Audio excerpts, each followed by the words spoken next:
Assalamualaikum warahmatullahi wabarakatuh. Selamat malam pemirsa Radar TV. Mudah-mudahan semuanya sehat ya. Alhamdulillah malam ini kita bertemu lagi di Pos Ronda 99 ya. Mudah-mudahan hari ini semuanya sehat, orang Garut, orang Tasik, Ciamis, Banjar, jeung sabudeurna pokoknya nama ya. Dan untuk edisi malam ini Pos Ronda 99 ini membahas hajat hidup orang banyak yang terjadi di Kota Tasikmalaya. Pokoknya nama hajat hidup orang banyak lah bang, iya mah gitu kan. Komo akhir-akhir ayeuna ya dengan tema Tasik dikepung sampah, pemerintah bisa apa? Keren ya. Oke, dan untuk membahas masalah ini saya sudah hadirkan ini bapak-bapak yang keren-keren, bapak-bapak yang memang beliau lah ya yang sangat kompeten untuk menjelaskan itu ya bang ya. Dan termasuk pada hari ini beliau-beliau ini yang lagi gencar-gencarnya. Bagaimana biar tidak dikepung sampah ya. Oke, baik Pak. Yang pertama ada Pak Kadis LH ya, beliau Dr. Andes Haji Deni Diana MSI. Pak Kadis sudah bang? Alhamdulillah. Luar biasa ya. Semakin muda ya Pak Kadis. Terus ada dari Pak Dewa juga ada nih, Ketua Komisi 3 DPRD Kota Tasikmalaya, Kang Nansu Herlan, AMD, STHI, SHMM. Lo bating. Panjang ting ya. Karena kumaha ada mah? Alhamdulillah sehat Kang. Sehatnya pepes-paan masih? Masih. Jalan-jalan. Yang hilang di jati dirinya. Ada yang hilang dari di jati dirinya. Hilang. Udah lama pakai jaket. Topi. Pakai jaket kulit. Ayeuna pakai jas, pakai batik. Tapi terang naon ya. Di ruangan ya.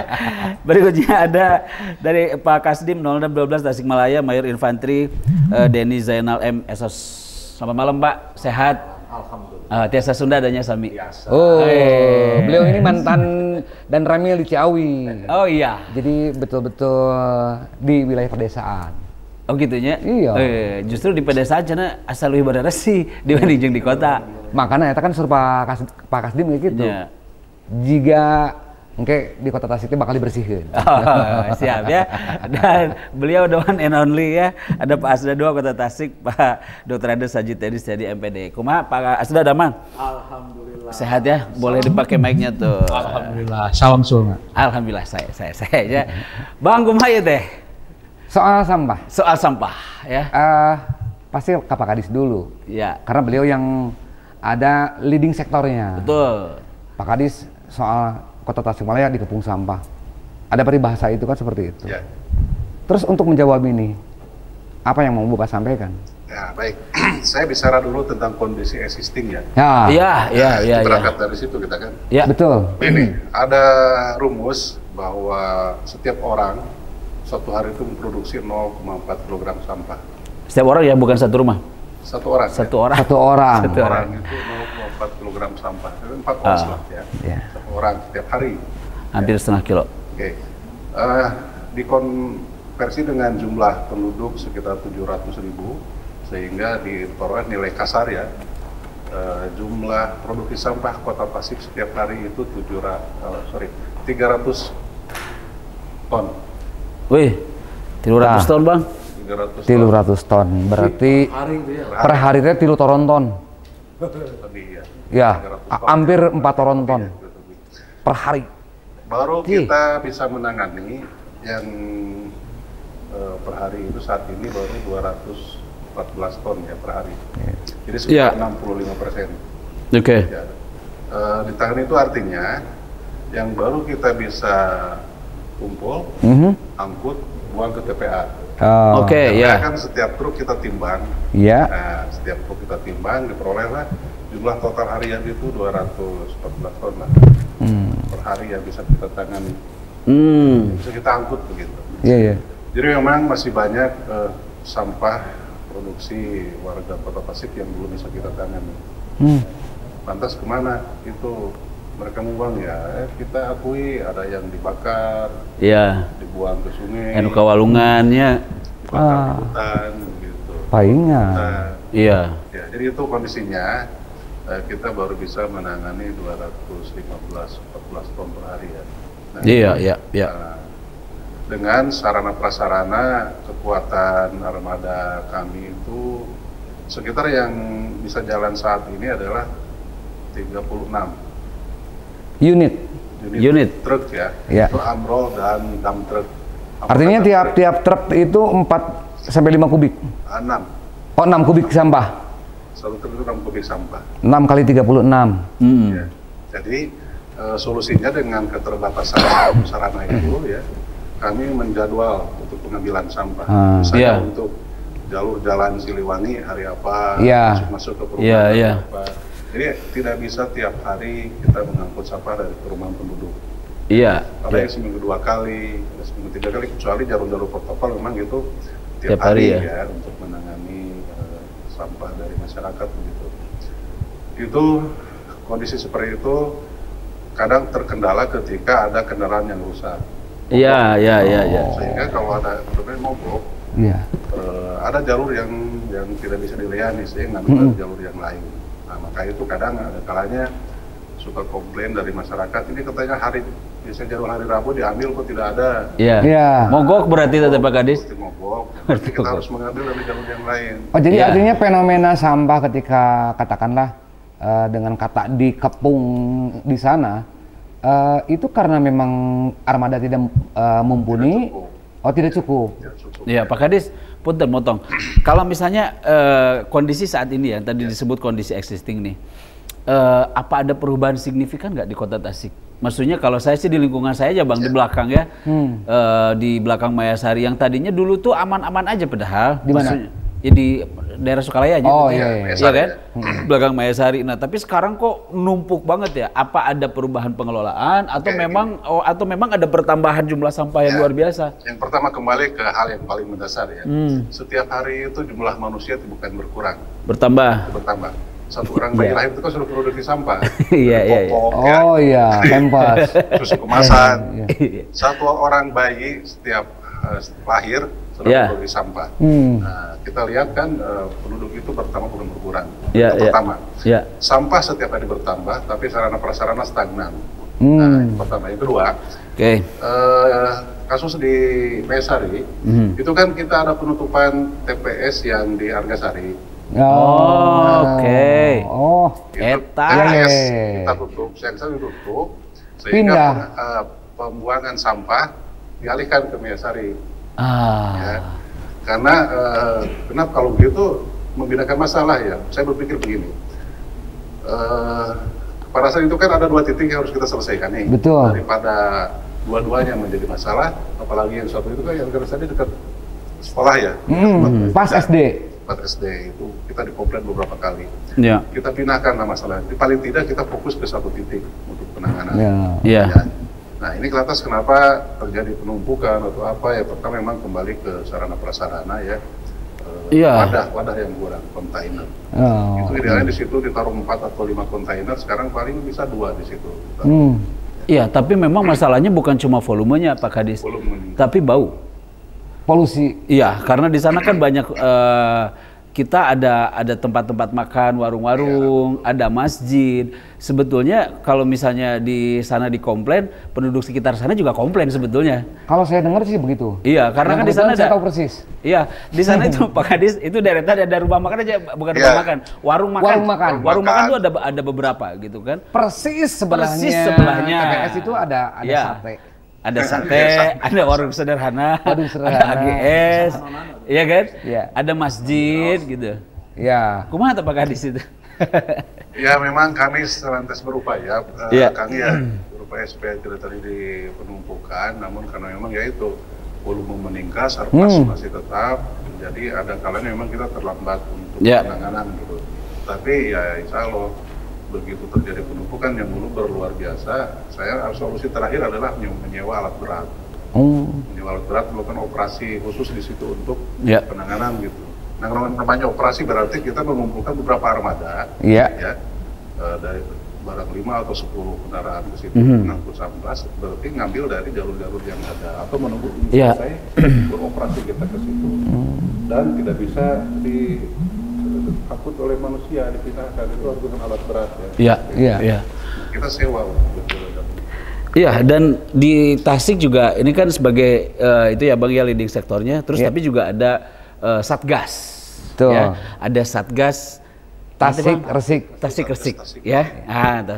Nah, kalau misalnya saya runut dari Pak Kadis nih Bang, sebetulnya kan kita pengelolaan ini atau misalnya actionnya adalah gimana caranya mengangkut dan lain-lain. Ya. Sebetulnya untuk mengurangi volume sampah itu kan lebih kepada kesadaran masyarakat ya Pak Kadis ya. Nah, apa dari pemerintah atau dari Satgas nih Pak Haji yang sudah dilakukan ya untuk apa namanya, kalau misalnya berhitung secara hitung-hitungan 0,4 dikali 700 sekian, ya itu akan terjadi seperti itu gitu loh. Nah, sementara ini dari Satgas ini apa ada program untuk edukasi dan lain-lain? Ya. Baik, terima kasih. Assalamualaikum warahmatullahi wabarakatuh. Waalaikumsalam warahmatullahi. Jadi ini mengenai Satgas Tasik Resik ini dibentuk pada saat Pak PJ Wali Kota.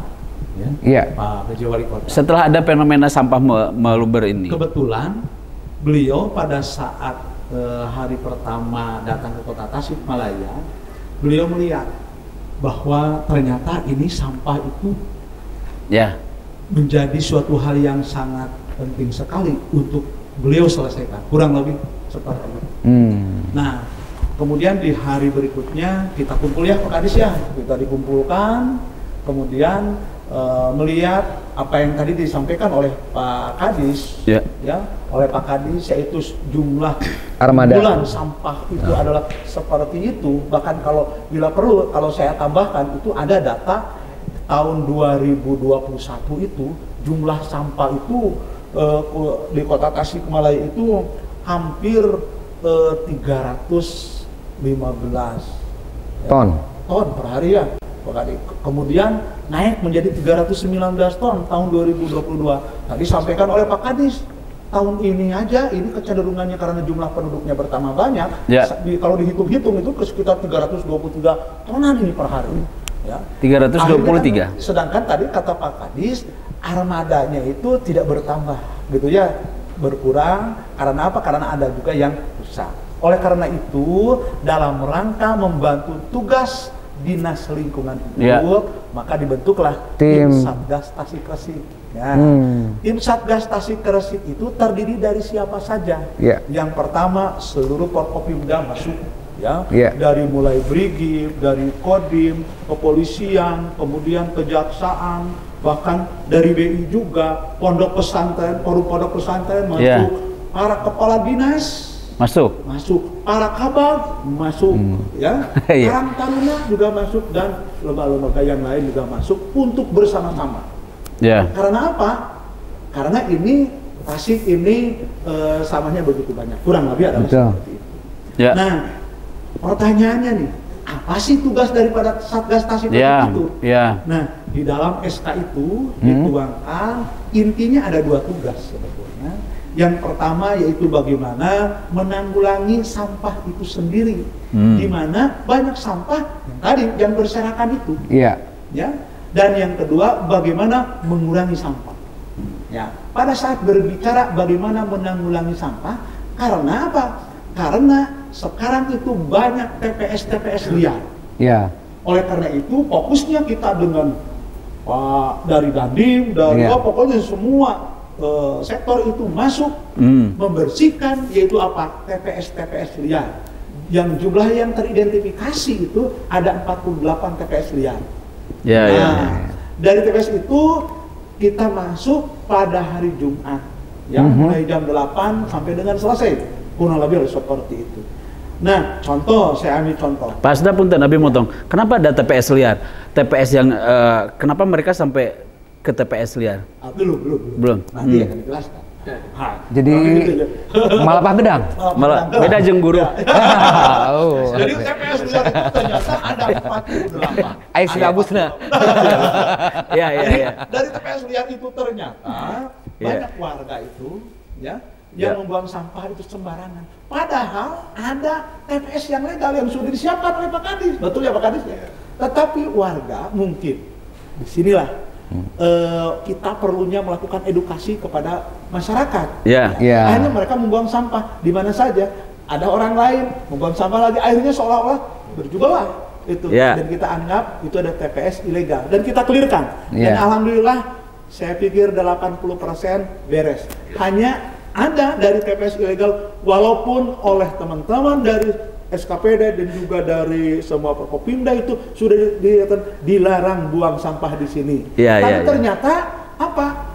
Pindah. Jadi kalau ada tulisannya di sini, dipindahkan di sini. Ya. Yaitu pinter deing. Boleh. Tapi ada juga yang nakal buang sampah di sana. Tetapi yang ketiga ada juga clear. Kurang lebih seperti itu. Contohnya di dekat Panan, di depan kantor DPRD itu termasuk TPS ilegal dan sudah oleh warganya bersama dengan ini sudah beres ya, Pak Nana, udah beres. Kayak seperti itu. Siap. Nah, kemudian yang kedua. Nah, Pak Kadis, Pak Asda, yang kedua nanti ya. Oh, siap. Yang kedua disimpan dulu ya. Yang kedua disimpan dulu. Pemirsa, semakin seru bahasanya, kita akan kembali setelah yang satu ini.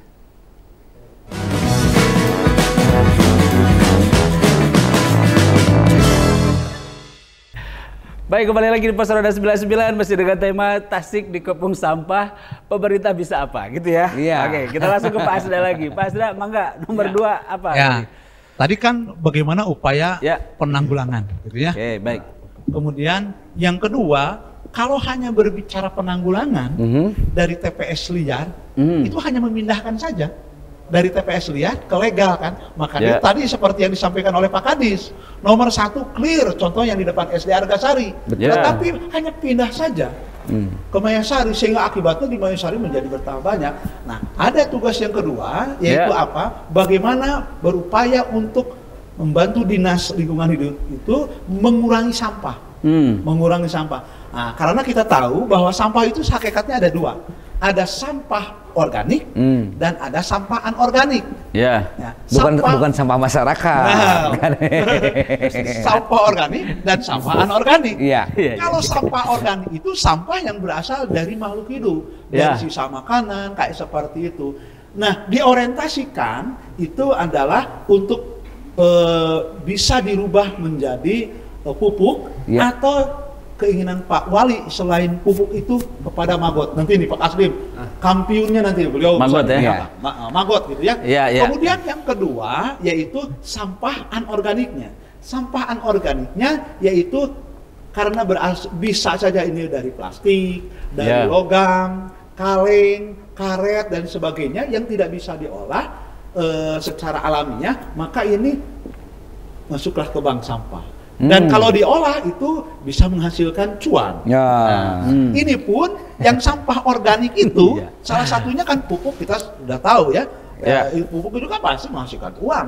Kemudian juga ini Magot. Nanti secara detail ini Pak Kasdim akan menjelaskan bagaimana itu Magot itu. Ya Pak Kasdim ya.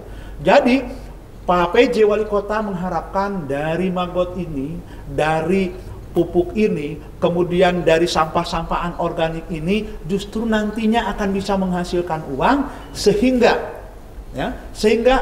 masyarakat ini bisa memanfaatkan dari sampah itu bukan jadi masalah tetapi justru akan menghasilkan berkah karena bisa menghasilkan uang. Sebetulnya intinya adalah seperti itu. Terus Pak Asda, maaf motong. Kalau sekarang misalkan dua pola tadi yang dipakai oleh tim Satgas Tasik Resik ini, lalu mau sampai kapan tim Satgas Resik ini akan berakhir? Lalu kemudian kan ini juga pasti ada anggarannya, kalau yang namanya tim itu kan pasti dibekali dengan anggaran. Apakah tidak akan lebih baik ketika anggaran itu dibelikan armada seperti apa yang menjadi keluhan dinas? Iya, memang nanti kalau anggaran ke Pak Kadis ya tanya, karena saya tidak tahu, karena hanya saja saya ditunjuk sebagai petugas saja. Gitu. Nanti ini nanya. Bukannya sebagai ketua, Pak? Ya, jadi ketua hanya melaksanakan tugas saja. Anggaran buat Tasik Resik itu. Betul. Anggaran yang di LH-nya ya, Pak? Bukan. Jadi kan ini PA-nya kan di Pak Kadis. Jadi saya hanya melaksanakan tugas apa yang diinikan oleh Pak Wali Kota sebagai ketua tim Tasik Resik dan sebagainya. Nanti bisa minta penjelasan lah ke Pak Kadis. Soalnya begini Pak Asda, tadi kalau saya sedikit menangkap apa yang disampaikan Pak Kadis itu adalah bagaimana sampah ini karena keterlambatan, kurangnya armada dan lain-lain. Artinya kan di sini persoalannya adalah anggaran kan gitu. Lalu kemudian ketika dibikinkan tim, ini juga kan pasti ada anggaran juga, gitu. Maksud saya itu. Bahkan begini, saya pribadi sebetulnya sudah mengusulkan. Jadi ini sebaiknya kalau ada anggaran mengenai ini, karena salah satu permasalahannya adalah yaitu kalau saya mendefinisikan kurang lebih yang pertama karena memang armada yang kurang. Kemudian yang kedua yaitu kita perlunya melakukan edukasi kepada masyarakat. Itu. Kalau yang pertama mengenai masalah anggaran yang kurang, kenapa tidak anggaran untuk ini, untuk tim Satgas Tasik-Resik itu, ya udah aja dibelikan kepada alat-alat itu, dan kecenderungannya bisa terjadi ini. Bisa terjadi ini. Memang itu bisa terjadi ini. Dan kami dari tim Satgas Tasik-Resik sebetulnya karena yang bekerja juga itu adalah banyak teman-teman dari OPD, Nah, dari teman-teman OPD kayak seperti itu, ya kenapa tidak? Itu mah tim Satgas mah lanjut saja. Betul. Lanjut saja. Saya lebih setuju seperti itu. Jadi tim Satgas ini menjadi pionir pergerakan Kota Tasik ini menjadi bersih. Sehingga bisa merangkul organisasi masyarakat di bawahnya, di tiap wilayah dan lingkungan, apalagi ada Karang Taruna di dalamnya, kan kenapa tidak? Betul, Bang. Demi kota ini bersih kan gitu. Memang di antaranya yang ini kan bisa begini. Contohnya pada saat tadi berbicara mengenai bagaimana dalam upaya pengurangan sampah itu kan. Kan ada diantaranya untuk bank sampah atau misalnya untuk budidaya maggot. Betul. Untuk budidaya maggot itu kita butuh alat pencacah sampah itu kan budidaya. Itu kenapa tidak bisa diberikan ke sana saja? Boleh. Jadi ini mah tetap aja berjalan. Tim Satgas berjalan aja. Itu kan lebih dan itu sudah disampaikan sebetulnya kepada. Tapi ini bukan saya bicara soal anggaran aja sih sebetulnya. Tapi saya mau tanya Pak Kadis nih, Bang. Benar. Pak Kadis, dengan adanya Satgas ini, ada perubahan kayak lebih baik nggak? Yang pertama akan terfokus tadi Pak PJ Wali Kota ya, sebenarnya kan untuk menangani sampah-sampah yang berserakan di Kota Tasik, terutama TPS liar. Saya ulang ya. Iya, Bro. Dengan adanya, kan tadi ceritanya Pak Asda atau tim Satgas ini dibuat untuk membantu Dinas SH. Nah, yang objek dibantunya merasa kebantu nggak sih sebenarnya sekarang? Atau sama aja? Sebagaimana yang menjadi spirit Pak PJ untuk menangani sampah yang bertebaran di Kota Tasik, diantaranya adalah TPS-TPS liar, betul. Untuk penanganan itu kita sangat terbantu, Pak. Sangat terbantu. Misalnya untuk menangani beberapa titik yang disampaikan oleh Pak Asisten, saat ini TPS-TPS liar sudah sebagian besar sudah bisa ditangani. Jadi masyarakat sudah ada lah. Di rumah sampah di sekitar ada sekitar 20% lagi yang belum. Gitu. Jadi memang dengan ada Satgas ini sangat membantu kami untuk penanganan sampah. Cuman mungkin dalam dinamika terus berjalan, saya pikir ya mungkin kalau untuk Satgas ya bisa dilanjut, bisa juga kalau bisa dihentikan juga ya bila selanjutnya petugas kami yang menangani keras sekarang sudah lebih kondusif gitu. Sudah lebih aman ya? Ada anggaran, tidak anggaran. Kemana kanan pakai mic-nya gimana Pak Dewan? Gimana? Kalau Bang Riko ada anggaran atau tidak anggaran tetap berlanjut.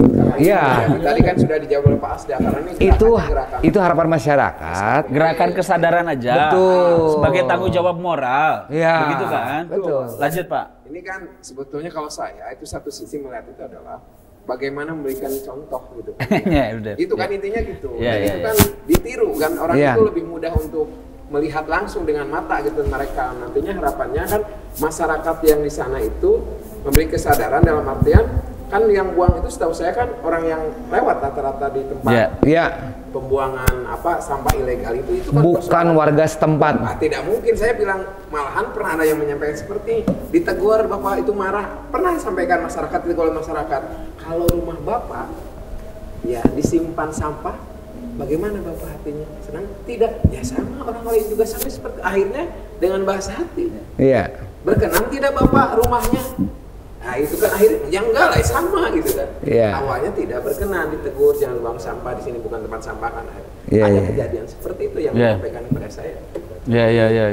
Pandangan Kang Dewa nih. Pertanyaan saya sama. Sate. Pandangan Kang Dan mewakili teman-teman di sana, gimana melihat Satgas ini? Satu sisi emang baik. melihat kegiatan itu. Tapi kan orang itu boleh berpendapat ketika nggak ada kerjaan lagi, katanya SKPD kan masih ada, kan ada satu sisi gitu kan. Namanya pro kontra lah di masyarakat, sah-sah saja berpendapat gitu kan. Tapi kalau saya melihatnya ini ada spirit yang luar biasa, ada kebaikan berjamaah yang dilakukan. Semuanya kan berkolaborasi. Betul. Ya, dari TNI-nya, dari Polri-nya, dari SKPD-nya, dari masyarakat, semua kan digerakkan. Tapi tadi endingnya sampai kapan? Terus tadi pengukuran kesadarannya kalau untuk sampah ilegal, oke, sekarang tinggal 20% lagi. Karena kajian TPA itu adalah di tahun 2002 sampai 2032 kan terus bertambah nih. 322. Sudah pasti bertambah. Ya, 2023 dalam kajian itu 326 sekian. Dan masih asumsinya per orang itu masih 0,4 sampai tahun 32. Malah 32 800.000 sekian jumlah penduduk kota Tasikmalaya dalam kajian TPA. Ini kan tetap menjadi persoalan kan, bagaimana penanganan, bagaimana pengurangan kan intinya itu masuk kan Perpres nomor 27 ya tahun 2007. Kan ini PR bersama. Kan ketika penanganan dan pengurangan ini artinya ada tempat atau TPA nih, ada penampungannya. Pak Kadis, kondisi TPA-nya sendiri seperti apa? Nampung atau enggak gitu loh? TPA sebetulnya masih aman sampai 10 tahun, Mbak. Iya. Cuman memang sekarang yang terjadi adalah karena kita punya alat berat cuma 2, yang satu pun istilahnya kondisinya kadang rusak gitu ya. Aduh. Baru datang ya, baru kita beli dari APBD. Nah, jadi kondisi TPA sekarang sudah ada 12 hektar lah, ya, 12 hektar. Sebetulnya masih menampung banyak, cuman karena ya itu setiap sampah armada datang mencurahkan sampah kan jadinya di pinggir ya. Itu di Garut ke tengah. Cuman karena keterbatasan alat berat sehingga akhirnya terlambat. Persoalannya karena memang armada lagi. Alat berat lah ya, artinya buat ngaratakeun, ngaguarkeun. Gitu. Pak Kadis, kan semua orang tahu nih, termasuk Pak PJ, teman-teman dari Dewan, kan urgent sekali nih, penting si sampah ini. Tetapi apakah itu berbanding lurus nggak dengan pengadaan dan anggaran? Kenapa sampai kekurangan, sampai ada 2 nu hiji mogok kan? Asa tidak berbanding lurus dengan urgensinya. Ini karena duduknya bersebelahan, jadi seakan-akan Kang Andi baladna Pak Kadis itu kumaha itu? Enggak, saya nanya justru kenapa sih gitu loh, Bang. Apa masalahnya gitu? Justru ini sangat urgent nih, tapi armadanya kurang, baik dari pengangkutan ataupun di sana, maksudnya gitu. Udah sekitar 5 tahun ya kita tidak ada pengadaan alat berat, baru tahun ini ya. Nah, eta Bang, maksud saya. Ada pengadaan 1 unit bootloader ya, itu atas desakan dari Pak PJ Wali Kota sehingga anggaran dialokasikan untuk membeli 1 unit itu. Yang dulu lah bisa menambah kekuatan. Cuma ya itu ketika datang yang baru yang satu rusak berat. Ada itu. Dosanya rusak parah. Jadi kenapa Pak Kadisnya baru deh? Kalau diperbaiki tidak jauh beda dengan kalau beli baru itu. Jadi akhirnya kita 2 ini operasikan kembali. 1 dozer, 1 beku. Itu idealnya kita perlu 5 sebetulnya. Ayah berapa Pak Kadis? 2 bari mogok hiji. 1 mogokan kadang di. Kalau 5 kan bisa sebagian di tengah, di guar ke tengah begitu sampai. Pengangkutan dari bawah itu bisa lancar. Ya. Karena berdampak kan ya, ketika ada masalah di TPA, misalnya tidak bisa curah, berarti tidak bisa ngangkut lagi si armada itu yang harusnya 3 rit, 4 rit, hanya paling 1 rit, 2 rit. Karena terkendala ngebuang ya. Kendala membuang, kadang curahnya panjang antrian sampai sempat protes warga karena ngantri sampai ke pemukiman ya. Masalah di wae bener. Jadi berdampak ke kota pengangkutan. Nah, itu. Jadi ini yang memang harus dituntaskan dari hulu hilir. Pak Kadis mah ketempuhan anyar soal nanti Kadis. Makanya sebetulnya begini. Sebetulnya juga apa yang disampaikan oleh Pak Kadis itu ya, itu kan suatu permasalahan kan gitu ya. Oleh karena itu mungkin dibentuknya dengan adanya Satgas Atasi Kresik itu, Pak PJ itu beliau mungkin punya pemikiran begini. Jadi sampah ini bukan karena masalah uang sebetulnya. Kalau masalah uang, mungkin DKI Jakarta adalah provinsi yang paling pertama beres mengenai sampah. Tapi enggak juga kan? Kalau di Jawa Barat, kalau masalah uang mengenai sampah itu mungkin Kota Bandung itu paling duluan beres. tapi ternyata enggak juga, dan juga yang lainnya. Oleh karena itu, beliau ingin mengadakan kolaborasi, kolaborasi. Jadi di antara lain keinginan beliau itu bagaimana upayanya mengedukasi ke masyarakat agar ini adalah sampah itu bisa menjadi berkah. Sebetulnya itu kalau menurut saya terjemahkan. Karena apa? Karena begini, dari sampah-sampah itu, maka contoh nanti ya pada saat berbicara mengenai bank sampah, ya berbicara mengenai bank sampah, kan bisa masyarakat itu keinginan Pak PJ itu sampah jangan keluar dari kecamatan. Pak, maksudnya gimana? Ini. Jadi sampah itu tidak boleh keluar dari kecamatan karena sudah numpuknya di TPA Ciangir. Jadi diharapkan masalah itu, sampah itu sudah selesai di tingkat kecamatan. Kalau sudah selesai di tingkat kecamatan, berarti harus selesai juga di tingkat kelurahan. Betul. Nah, kalau sudah berbicara harus selesai di tingkat kelurahan, berarti harus selesai juga di tingkat RW dan RT. Bahkan kalau sudah selesai bisa di rumah juga. Oleh karena itu, oleh karena itulah mungkin disinilah warga disuruh melakukan edukasi itu. Cobalah kalau misalnya dari rumah itu bisa dipilih dulu, ini sampah organik, ini adalah sampah organik dan seterusnya, sehingga tidak keluar. Nah, atau kalaupun keluar itu jumlahnya sangat kecil sekali, kurang lebih seperti itulah. Pak Kasdim, sekarang ke Pak Kasdim nih, gimana pandangannya nih dari obrolan kita tadi nih? Baik, udah Pak, udah. Assalamualaikum warahmatullahi wabarakatuh. Waalaikumsalam. Sampurasun. Sampes. Alhamdulillah, pertama-tama saya ucapkan terima kasih atas undangannya Radar TV kepada saya Kasdim, mewakili Pak Dandim. Ya. Seyoknya Pak Dandim hadir di sini, beliau tadi berkenan sebenarnya teman ada kegiatan sehingga mendelegasikan kepada saya. Iya. Nah, kaitannya dengan sampah ini sangat menarik tadi apa yang disampaikan oleh Pak Kadis, kemudian Pak Asda. Penanganan yang sudah dilakukan oleh Pemkot, menurut saya sudah bagus gitu ya. Dan saya mendapatkan laporan-laporan dari para Babinsa, mereka pun dengan adanya tadi yang disampaikan ada Satgas Resik, kemudian sudah disampaikan kepada masyarakat, Babinsa pun di wilayahnya masing-masing, bukan saja pada hari Jumat, ya. Kalau hari Jumat kan sudah ditentukan nih harinya, tempat-tempatnya di tempat sampah. Nah, Babinsa itu setiap hari mereka minimal mengedukasi kepada masyarakat. Nah, itu dengan adanya Satgas dan Kodim pun tadi Pak Asda menyampaikan ada Magot. Iya. Nah, di samping Magot juga Pak Dandim itu sangat mendukung program yang dilakukan oleh Pak PJ Wali Kota dengan adanya Satgas Resik. Beliau mengimbangi dengan adanya kegiatan serbuan Jumat bersih. Serbuan Jumat bersih. Serbuan Jumat bersih itu bukan hanya di kota saja, Pak Asda. Karena kan wilayah Kodim itu bukan hanya kota. Betul, kota dan kabupaten. Secara masif itu dilakukan di wilayah-wilayah di desa-desa. Teknisnya seperti apa? Nah, Babinsa ini dia membuat rencana. Jadi sebelum pelaksanaan hari Jumat itu, 3 hari sebelumnya, hari Rabu atau hari Selasa itu sudah melaporkan rencana kegiatan kepada Kodim. Tempatnya ini, jumlah yang dilibatkan ini, kemudian yang diedukasi mungkin anak-anak juga dilibatkan di situ.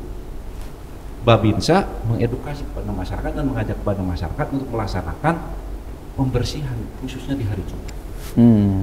Artinya di tiap wilayah kerja masing-masing. Di wilayah kerja masing-masing. Nah, kaitan soal Magot tadi kan ada mesin pencacah dan lain-lain. Memangnya seberapa dampaknya dan seberapa besar sampah yang bisa tertangani dengan ketika Magot itu diberdayakan? Nah, Magot ini itu berasal dari lalat. lalat BSF. BSF itu Black Shoulder Fly. Lalat tentara hitam. Saya nggak tahu yang ngasihnya tuh, ngasih nama itu siapa itu. Tentara lagi ya? Lalat tentara hitam, Black Shoulder Fly. Nggak tahu karena lalat tentara itu rakus, tentara itu kuat, tentara itu bisa bertahan hidup di mana saja. Nggak tahu, mungkin itu dasarnya sehingga filosofinya. Sehingga lalat itu dinamakan Black Shoulder Fly. Nah, dampaknya Pak Kasdim. Lalat Black Shoulder Fly ini sebenarnya di mana-mana ada, Pak. Bukan hanya diproduksi atau dibudidayakan, di mana-mana ada sebenarnya. Mereka itu membantu untuk mengurai sampah yang ada di tempat-tempat sampah. Cuman kalau kita kan lebih harus lebih jenius lagi. Kalau mereka di alam itu tentunya kan tidak, kalau terkoordinir tidak terkoordinir lah dia mengurai sampahnya. Tapi kalau kita budidayakan itu akan terkoordinir. Jadi dia khusus makan sampah. Gitu. Jadi sekarang dikoordinir sama Dandim, Pak Dandim atau sama Satgas nih Mas kaitannya? Untuk Pemkot ini kan sekarang sudah membentuk kelompok, Pak. Kalau nggak salah di Ciberem itu, di Kecamatan Ciberem itu sudah ada 5 Ciherang di Kelurahan Ciherang itu. Kecamatan Ciberem itu sudah ada 50 kelompok, Pak. Sudah diberikan sarana prasarana untuk budidaya maggot, dan mereka sekarang sudah jalan. Baik, maggot itu ya. Jumlahnya Kang Andi? Rasanya belum terjawab Pak Kasdim. Nah, untuk jumlah maggot itu setiap hari itu mereka memakan sampah itu 2 sampai 5 kali berat badan dari maggot itu. Selama 1 kali 24 jam. Kecil-kecil tapi kan? Kecil-kecil. Itu 2 sampai 5 kali berat sampah. Berat badan dia mengkonsumsi. Sehingga kalau misalnya dia 10.000 maggot itu bisa mengurai kurang lebih 20.000. 20.000. Oke. 20.000. Dan sekarang sudah ada 50 kelompok. 50 kelompok. Oke, baik ya. Siap. Ditahan dulu Pak Kasdim ya. Baik pemirsa, kita akan kembali setelah yang satu ini tetap di Pos Ronda 99.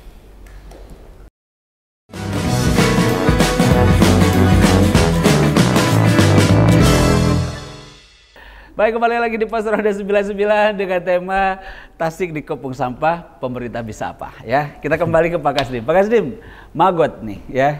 Jadi sekarang ini, tapi Pak Kasdim dan Satgas ini maksudnya ya at least ini adalah usahanya gitu kan. Kalau melihat perkembangan sekarang, si maggot ini optimis nggak bisa betul-betul mengurai masalah yang cukup besar? Baik, kalau pandangan saya, masyarakat cukup antusias, Pak. Antusias untuk penanganan maggot, penanganan sampah melalui budidaya maggot. Karena maggot ini kan sangat banyak fungsinya, Pak. Sangat banyak fungsinya. Yang pertama dari segi protein saja.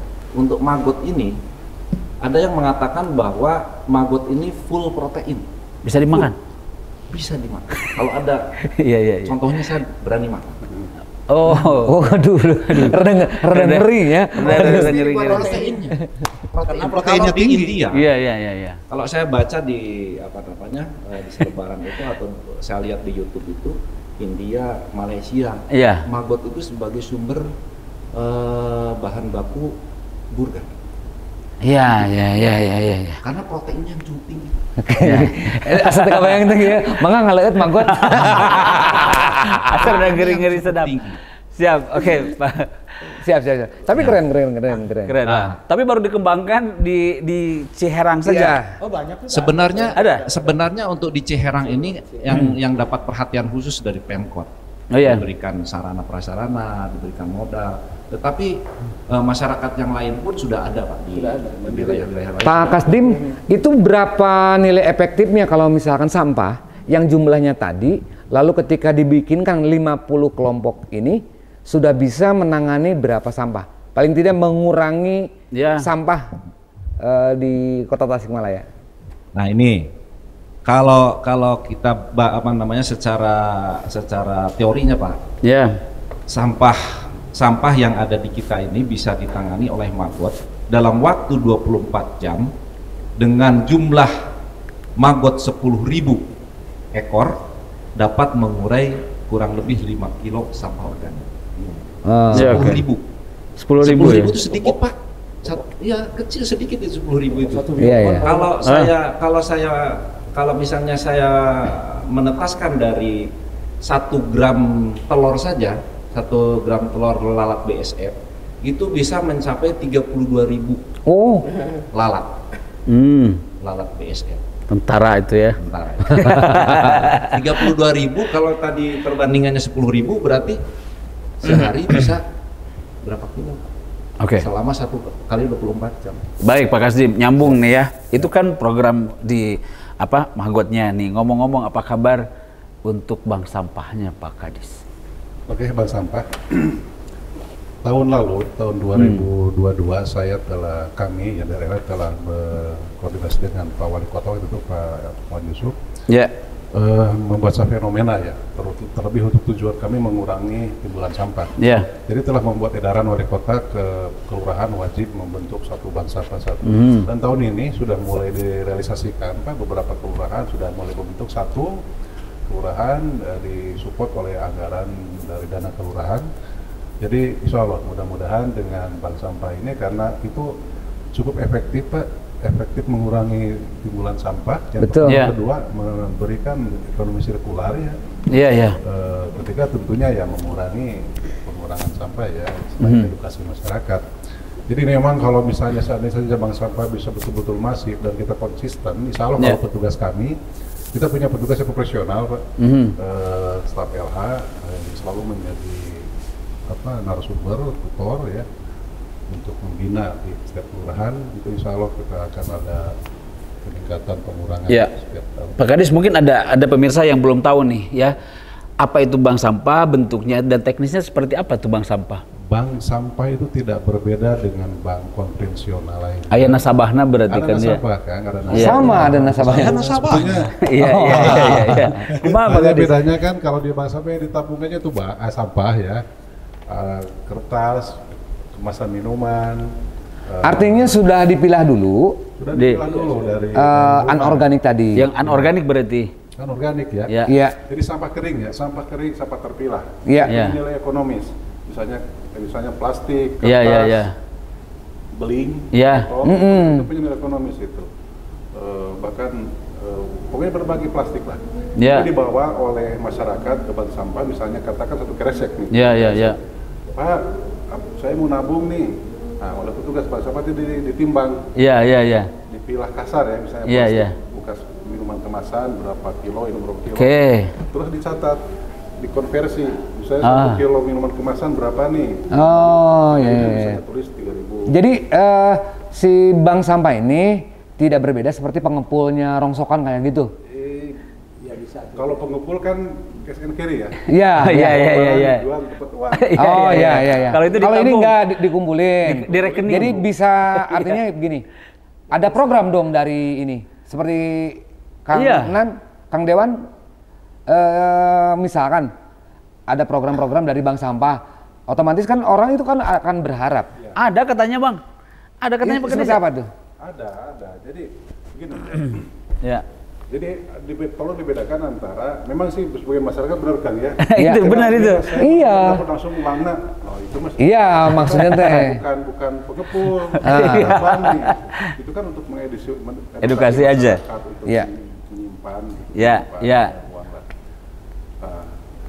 Jadi disimpan dalam barang sampahnya itu dibawa ke bank sampah, nanti ada petugas yang mencatat, dikonversi ke nilai uang, tapi tidak bisa langsung diambil uangnya. Sebenarnya belum seberapa ya kalau cuma paling cuma 5.000, 10.000. Jadi biarkan saja biar numpuk.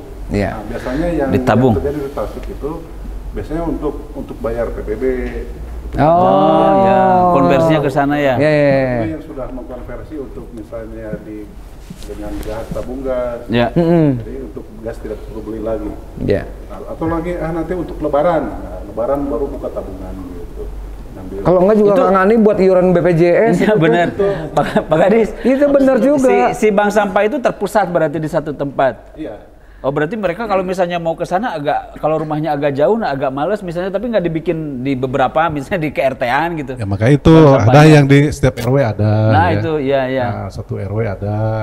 Pun itu ada jadwal misalnya, karena kan ini kadang tidak tiap hari ya, karena petugas juga kan punya aktivitas masing-masing. Misalnya kalau di perumahan saya itu setiap hari Sabtu misalnya dibukanya. Jadi masyarakat ada jadwal juga. Ada jadwal. Ya, penukaran. Kalau saya mah ke apa tuh direktur bank sampahnya itu, manajernya itu telepon aja, saya mau ke sana, mau nabung sampah gitu aja.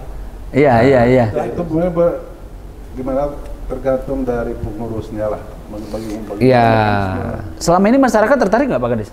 Antusias kan? Antusias ya? Antusias ya, sebagian besar ya mungkin dari saya mengambil contoh dari satu pemukiman ya 60% ada ya? 60% adalah yang punya antusiasme atau menabung sampah.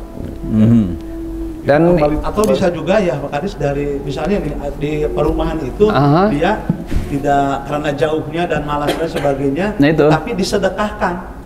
Disedekahkan misalnya, saya kan nggak mungkin ini, disedekahkan aja sampah itu kepada yang mengumpulkan itu. Ini bisa terjadi. Bisa terjadi. Nah, selain bank sampah yang sifatnya menabung, kita ada fitur baru yang sedang kita garap nih, menjadi program inovasi yang diatur oleh provinsi, sedekah sampah. Jadi di bank sampah itu nanti bisa menabung, bisa untuk sedekah. Sampah itu kadang ada masyarakat begini, masuk mengawe, sana kue, begitu. Mungkin karena nilainya tidak terlalu seberapa lah ya. Betul. Tapi intinya dari rumah mereka sudah bisa memilih dan memilah. Intinya kan gitu.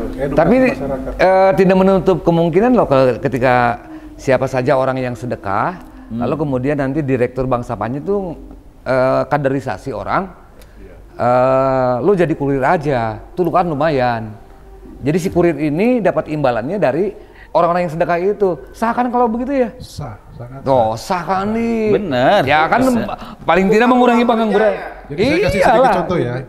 Ada di perumahan Bumi Resik Indah di Tasik, dibuka bank sampah. Cuman karena mungkin untuk bank sampah sedikit pertumbuhannya, akhirnya kita buka bank sampah di Karung BRI untuk sedekah sampah saja, jemput bola.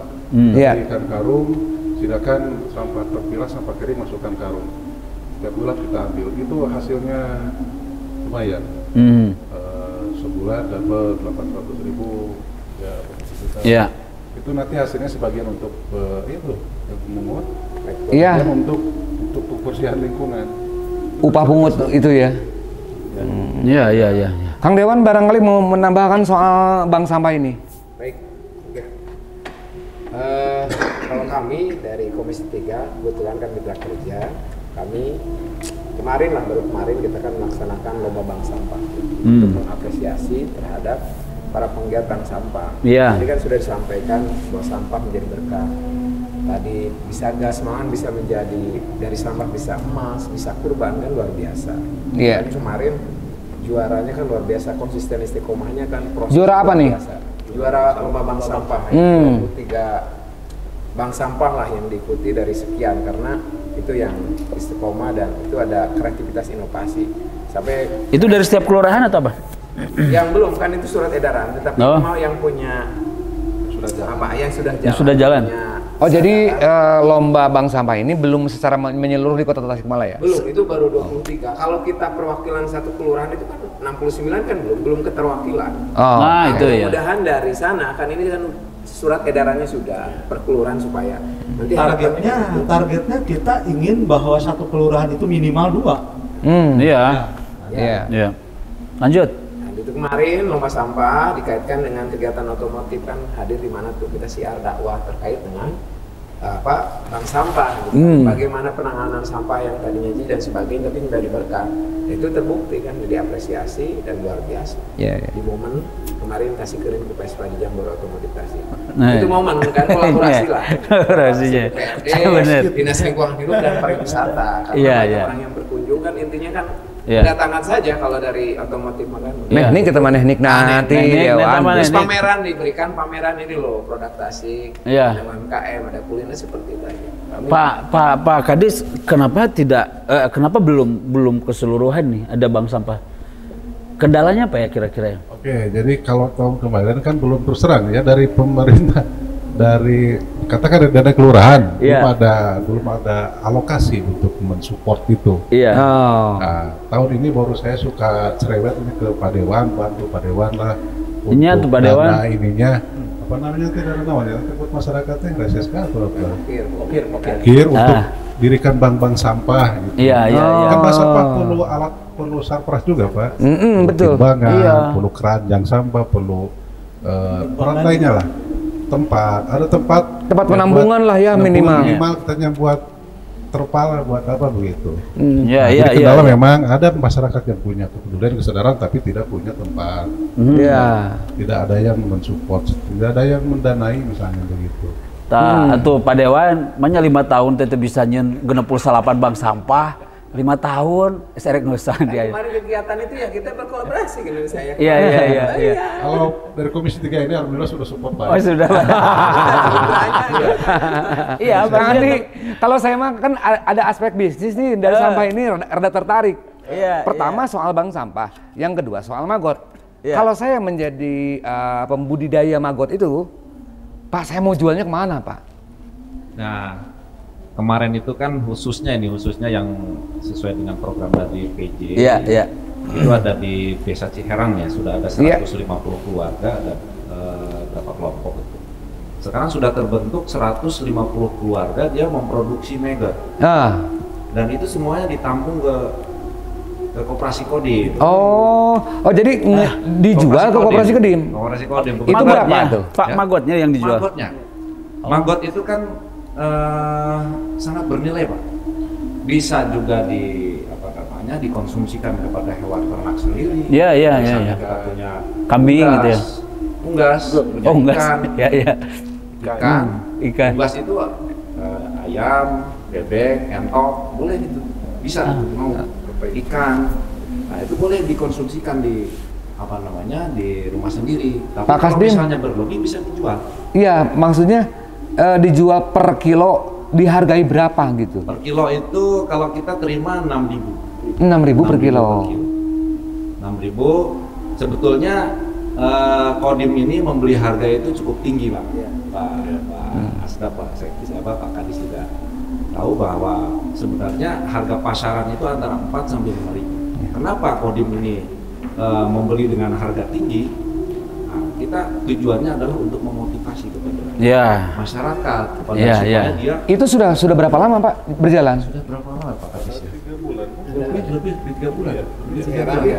Di Ciherang. Ya, di Ciherang awal launching kita Dan kebetulan Kodim ini kan sudah punya Demkot Pak. Contohan di belakang rumahnya Pak Dandim itu ada ternak bebek, ada ikan, kemudian ada juga kambing, ada di belakang rumah Pak Dandim itu. Nah itu untuk percontohan supaya dicontoh oleh masyarakat sekitar atau oleh para babinsa yang ada di wilayah. Gitu. Nah kita setiap 14 hari itu menampung yang dari Ciherang itu Pak. Panen artinya? Panen per 14 hari sekali. 14 hari di hari. Tereng sih Bang? Iya, makanya itu rada tertarik nih. Untuk siklus maggot ini mulai dari telur, kita ambil dari telur saja Pak. Iya. Dari telur kita mulai ambil telur, kita simpan di biofon penetasan. Itu antara 4 sampai 5 hari dia sudah menetas. Sudah menetas. Kemudian umur maggot itu antara 25 sampai 30 hari. Apanya? Umurnya, usianya dari menetas itu. Iya. Nah, umur 14 hari maggot itu sudah bisa dikonsumsikan. Sudah dewasa lah. Iya. Dewasa. Kemudian setelah 14 hari dikonsumsikan, kalau misalnya masih ada sisa setelah dikonsumsikan kepada ternak, misalnya sampai dengan umur 21 hari, dia akan berubah menjadi free pupa. Free pupa itu dari maggot itu kan warnanya agak coklat. Warna abu ya? Ya, agak sama kayak inilah. Benar. Nah, nanti setelah 21 hari dia berubah akan menjadi kecoklatan. Coklat. Itu namanya free pupa. Nah, setelah 25 hari sampai dengan 30 hari dia berubah menjadi pupa, jadi hitam. Hitam dia akan mati membentuk kepompong dan dia akan netas menjadi lalat. Lalat itu. Siklusnya antara 30 sampai 40 hari. Rata-rata nih Pak, berkaca dari yang Ciherang itu, penghasilan yang didapat, yang diperoleh berapa itu? Kan ada 150 rumah ya Pak ya, 150 rumah. Awalnya dimodalin oleh dikasih permodalan oleh Pemda itu biopon berbentuk biopon dengan berbentuk telur Pak. Telurnya hanya 10 gram waktu itu. 10 gram. 10 gram setelah ditetaskan itu setelah 14 hari dia rata-rata antara 15 sampai 20 kilo. Oke. 14 hari. Tinggal dikalikan saja. Oke, baiklah. Menarik lah Bang ya. Lumayan. Ya, Magot, ada bank sampah. Tapi ngomong-ngomong waktunya udah mulai habis nih ya. Oke, Pak Kadis. Terakhir nih ya, closing statement. Mudah-mudahan ada solusinya deh ya. Dari beliau yang paling bertanggung jawab akan lingkungan di Kota Tasikmalaya ya beliau ya. Betul. Pak Kadis ini. Gitu. Mudah-mudahan ada solusinya. Terakhir, apa yang ingin disampaikan kepada masyarakat Pak Kadis? Oke, baik. Kami dari Dinas Lingkungan Hidup mengajak kepada masyarakat untuk ya menjaga lingkungan dengan sebaik-baiknya ya. Di antaranya ya sampah. Setidaknya sampah tidak dibuang di pinggir jalan lah begitu. Dipilah. Syukur-syukur bisa memilah ya. Memang itu edukasi yang cukup panjang kalau sampai memilah. Setidaknya itu tidak buang sampah di pinggir jalan sembarangan gitulah. Iya. Silakan cari tempat yang memang sudah ditempatkan begitu. Nah, jadi pekerjaan bisa itu membantu pekerjaan kami kan, ya Pak. Betul. TPS liar tuh karena buang sampah di pinggir jalan sembarangan. Jadi saya mengajak kepada seluruh warga ya, pertama tidak membuang sampah sembarangan, kedua tidak membuang sampah ke sungai. Lebih baik silakan lapor kepada RW nanti bisa menghubungi kami untuk kita jadwal. Meskipun secara terbatas kan tetap kami maksimal memberikan pelayanan ke masyarakat ya, kami akan atur ulang misalnya untuk pengaturan rute daripada dibuang ke sungai silakan kumpulkan di satu tempat, berkoordinasi dengan setempat RT RW atau nanti minta jadwal ke kami untuk pengambilan di situ. Ya, itulah mungkin satu aja dulu yang siap. Oke. Iya. Baik, terima kasih Pak Kadis. Pak Dewan. Siap.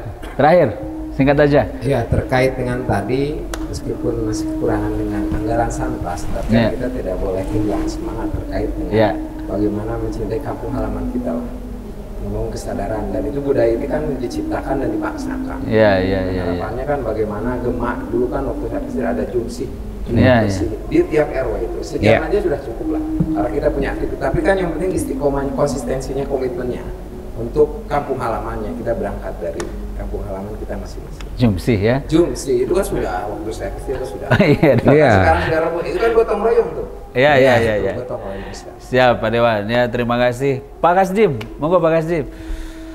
Baik, kalau dari saya tadi yang disampaikan oleh Pak Asisten bahwa sampah itu bila perlu harus cukup di keluarga saja, habis di keluarga saja. Nah, dengan adanya tadi budidaya maggot itu saya yakin kalau masyarakat ini mau untuk budidaya maggot, sampah itu akan habis oleh maggot. Jadi nggak perlu keluar. Baik. Udah habis ya. Jadi dan maggotnya bisa dijual. Ya, seperti contoh di Ciherang sekarang udah ada 150 keluarga. Dia sudah nggak perlu buang sampah, khususnya sampah organik. Sudah dikonsumsi oleh maggot. Dan maggotnya berubah jadi uang. Baik, luar biasa ya. Dan harapannya nanti setiap rumah ada maggotnya berarti Bang. Betul. Iya kan? Terakhir, Pak Asda, monggo. Agak sedikit panjang. Jadi sampah ini akan membawa berkah. Tadi sampah anorganiknya kata Pak Kadis ada bank sampah menghasilkan uang. Betul. Kata Pak Kasdim dari sampah organiknya antara lain itu maggot kan juga menghasilkan uang. Saya ambil contoh begini. Jadi intinya sampah habis ada tambahan penghasilan sehingga bisa menekan angka kemiskinan. Saya ambil contoh begini. Tadi disampaikan satu biopon itu bisa menghasilkan 5 kg maggot. Satu biopon bisa menghasilkan 5 kg per 14 hari. Jadi jika satu tempat peternak memiliki 200 biopon saja, ya, maka tinggal dikalikan 200 biopon kali 5 kilo berarti sudah 1000 kilogram maggot kali 6.000. Maka itu bisa menghasilkan 1 bulan itu 12 juta. Kalau pegawainya ada yang bekerjanya ada 10 orang, berarti 1 bulan dapat 1,2 juta kan? Itu bisa itu angka kemiskinan. Sebab maka disebut miskin itu kan 425.000. Jadi kalau target kita sebetulnya 50.000 biopon, oleh Pak Wali itu kalikan kita 50.000 biopon kali 5 kilo kali 6.000, maka selama 14 hari itu 1,5 M. Atau 1 bulan adalah berapa? Jadi 3 M. Jadi ini yang akan bisa menghasilkan. Jadi terakhir dari saya itu bahwa insya Allah sampah akan menjadi berkah kalau kita kelola dengan baik. Maka kelolalah, mulailah dari rumah sendiri sehingga akhirnya TPA Ciangir insya Allah beberapa tahun akan depan itu sebagai lapangan bola kita. Assalamualaikum warahmatullahi wabarakatuh. Baik, terima kasih. Nah itulah ya pemirsa, inilah akhir dari acara Pos Ronda 99 malam ini. Abang ada lagi tambahan? Ya, kesimpulannya soal sampah ini. Kota Tasik dikepung sampah. Pemerintah bisa apa? Bisa apa? Ya. Itulah yang dilakukan pemerintah. Mau kaya ikuti saran Pak Ketua. Pak Ketua. Pak Guru ya. Pak Guru. Baik. Pak Kadis, terima kasih banyak. Atur nuhun Pak Kadis, Pak Dewan, karena terima kasih Pak Kasdim. Pak Kasdim. Atur nuhun. Kapan-kapan kita berlatih, Pak. Baik, Pak Asda, atur nuhun pisan. Pak Ketua ya, terima kasih banyak. Dan kita akan berjumpa lagi minggu depan ya. Salah ya Bang ya. Pemirsa, itulah akhir dari Pos Ronda 99 untuk edisi malam ini. Terima kasih banyak untuk semuanya yang sudah menonton. Terima kasih. Wassalamualaikum warahmatullahi wabarakatuh. Waalaikumsalam warahmatullahi wabarakatuh. Nuhun Pak Kadis.